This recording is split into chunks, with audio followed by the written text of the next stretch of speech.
nii seda kutsutakse jah, et tegelikult soolestik vastab täpselt samamoodi aju definitsioonile, et nii nagu meie nii-öelda esimene aju.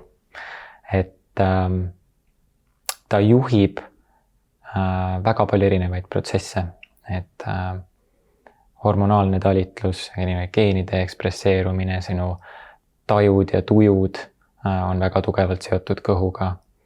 Ja need signaalid toimivad siis mõlemat pidi, et ajukõht, telg on olemas ja kõhust läheb ka väga palju signaale aju, mitte teistpidi.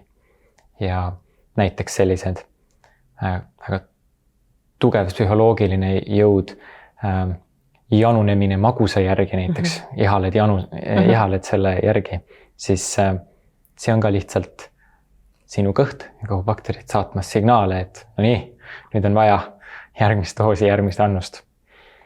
Et väga suur seos on seal jah.